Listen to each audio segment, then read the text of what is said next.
Welcome to the Deep Dive. Thanks for sharing this document with us. It's an overview of the WACC Amendment Bill of 2024 in India. Looks quite interesting.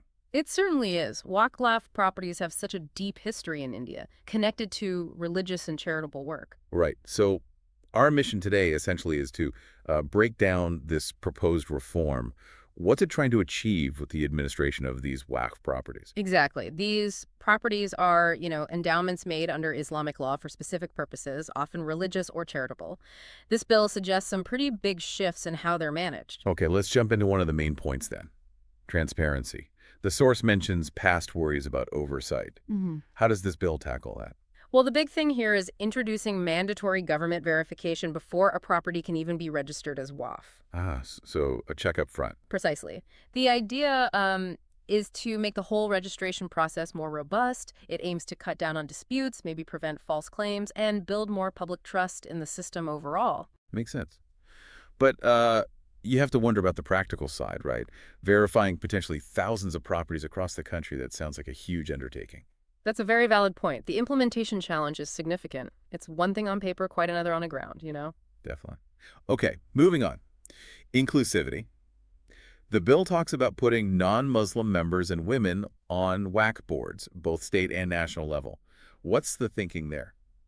Well, if you look at good governance principles generally, bringing in diverse perspectives is usually seen as a All positive. right, different viewpoints. Yeah, it's not just about ticking boxes for representation. It's about potentially having richer discussions, maybe more balanced decisions, leading to better accountability in managing these endowments.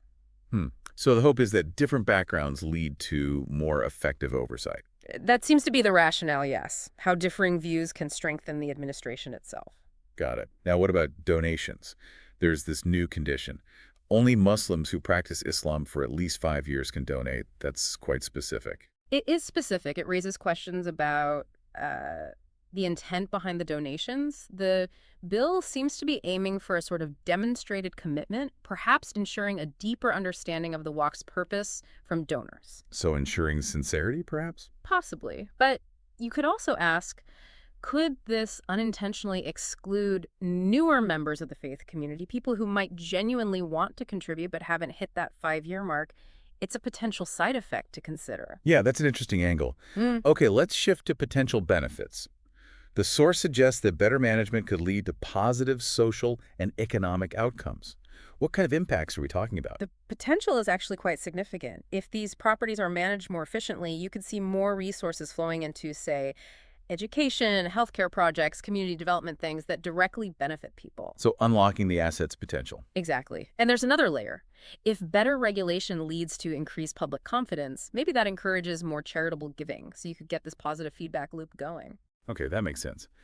The document also frames this bill as part of a larger trend in India towards digitalization, modern governance. Yes, it seems to fit into that broader narrative, enhancing transparency, efficiency, participation, using modern tools and legal frameworks to update long-standing institutions. So it's not about throwing out tradition, but maybe adapting it. That appears to be the goal, yes. Adapting it through clearer legal structures and more responsible administration, fitting for today's context. The source also briefly touches on differing opinions, saying change isn't always easy. Right, and that's pretty universal, isn't it? Especially when you're talking about systems with deep historical roots. Change can be controversial. True. But the underlying message seems to be that progress often means being willing to evolve, to look at new ways of doing things, even if they differ from purely traditional methods, to achieve better outcomes. So boiling it down, this Waqf Amendment bill seems focused on making the system more transparent, more inclusive, and ultimately maybe more effective in achieving its goals. That certainly seems to be the core objective, yes. Strengthening the system to better serve its religious, social, and charitable purposes in the modern era. All right. So for you, the listener, wrapping up this deep dive, you need to reflect on this. How does modernizing these long-established systems, like the WAC system, affect social and economic development? Where's that balance between respecting tradition and adapting for progress? It's really about keeping these valuable institutions relevant and impactful as the world changes around them, a crucial consideration. Absolutely. Thanks for exploring this with us today. Until next time on the